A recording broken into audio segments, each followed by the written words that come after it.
السلام علیکم عزیز بچوں، پیارے بچوں، کیسے ہیں آپ سب؟ امید کرتا ہوں کہ آپ ٹھیک ٹھاک ہوں گے، سلامتی کے ساتھ ہوں گے۔ یاد رکھیں پیارے بچوں، ہم نے صفحہ نمبر 102 چاند کی باتیں سبق شروع کیا تھا۔ تو پیارے بچوں، ہم نے کچھ حصہ اس کا پڑھا ہے۔ ہم پیج نمبر 103 پہ جاتے ہیں، کچھ چیزیں ہم نے پڑھی ہیں ان کو دہرانے کی کوشش کرتے ہیں، پھر آگے بڑھتے ہیں۔ تو پیارے بچوں، اب کتاب کی طرف دیکھیے۔ بعض آدمی غور کرتے کرتے اس نتیجے پر پہنچے کہ چاند ایک بڑا آئینہ ہے جس میں زمین کے پہاڑوں کا عکس پڑتا ہے، لیکن کسی کے دماغ میں آیا کہ خود چاند پر اونچے اونچے پہاڑ ہیں۔ بھلا کوئی اس بات کا کیسے یقین کرتا جب تک خود اپنی آنکھوں سے چاند کے پہاڑوں کو دیکھ نہ لیتا؟ یعنی کہ طرح طرح لوگوں نے عقل لڑائی اور سوچنا چاہا، اور اس طرح کی معلومات اور ریسرچ کرنی چاہیے، لیکن انہیں دیکھنے کے لیے ضروری تھا کہ یا تو انسان چاند پر جائے یا خود چاند کو اپنے قریب لائے۔ دو صورتیں تھیں، یا تو چاند پر جانا ہے یا چاند کو اپنے قریب لانا ہے۔ دوربین کی ایجاد سے یہ مسئلہ حل ہو گیا، چاند کو قریب لایا گیا۔ دوربین کی ایجاد سے گلیلیو سائنٹسٹ نے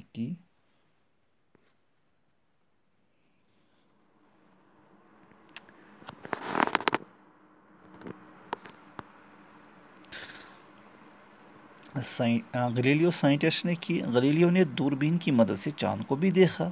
اسے یہ دیکھ کر بڑی حیرت ہوئی کہ اس کے چہرے پر چیچک سے داغ ہیں۔ دراصل وہ داغ نہیں تھے، دراصل یہ داغ چاند پر اونچے اونچے پہاڑ ہیں۔ تو اس نے دوربین کی مدد سے چاند کا معائنہ کرنا چاہا اور یہ سب چیزیں دیکھنے کی کوشش کی۔ جی بچوں، اچھا آگے کیا ہے؟ پھر انسان، صفحہ نمبر 104 پر آ جائیے آپ، اگر یہاں صاف نہیں دکھائی دیتا ہے۔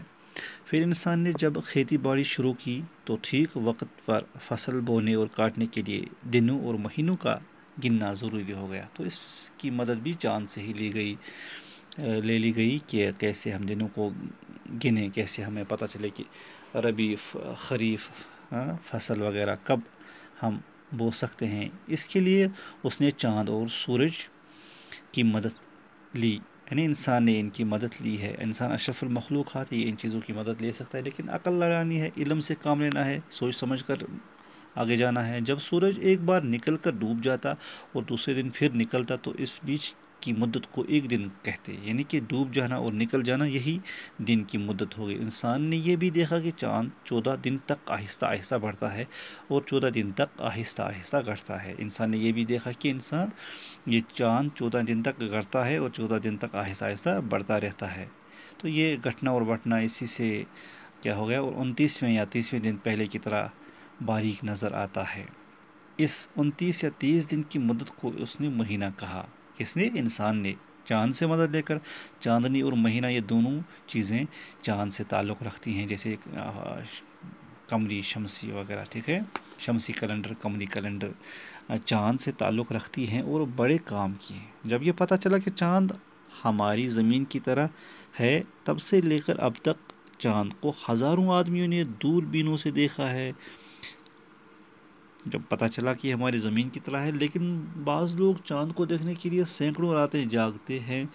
انہوں نے دوربین سے دیکھ کر چاند کے نقشے بنائے ہیں، ہے نا بچوں؟ تو چاند کو قریب سے دیکھنے اور اس کی سطح پر قدم رکھنے کے لیے انسان ہمیشہ بے چین رہا۔ 16 جولائی 1969 کو امریکی خلائی مشن نے ایک خلائی کشتی اپولو کو چاند کی طرف بھیجا۔ اس خلائی کشتی میں امریکی خلاباز مسٹر آرم اسٹرانگ، مسٹر ایلڈرین اور مسٹر کولنس سوار تھے۔ ان خلابازوں میں سے دو نے 21 جولائی 1969 کو چاند کی سطح پر قدم رکھا۔ انہوں نے خلائی کشتی میں بیٹھ کر چاند کی سطح کو غور سے دیکھا اور ضروری معلومات زمین پر بھیجی۔ چاند کی سطح پر قیام کے دوران انہوں نے چاند کی مٹی اور چٹانوں کے چھوٹے چھوٹے ٹکڑے بھی جمع کیے وہ 24 جولائی 1969 کو زمین پر لوٹ آئے۔ تو پیارے بچوں، سائنٹسٹ وہاں چلے گئے، انہوں نے وہاں مشاہدہ کیا، تحقیقات کی، اور وہاں یہ سب چیزیں جو دیکھی ان کے عکس زمین پر بھیج دیے۔ تو اس کے ساتھ ساتھ لوگوں نے چاند کا اچھی طرح سے علم حاصل کیا۔ تو پیارے بچوں، پھر آپ سے ملاقات ہوگی اگلا سبق لے کر، اگلی باتیں لے کر۔ تب تک کے لیے میں آپ سے اجازت لینا چاہوں گا۔ اللہ حافظ و ناصر۔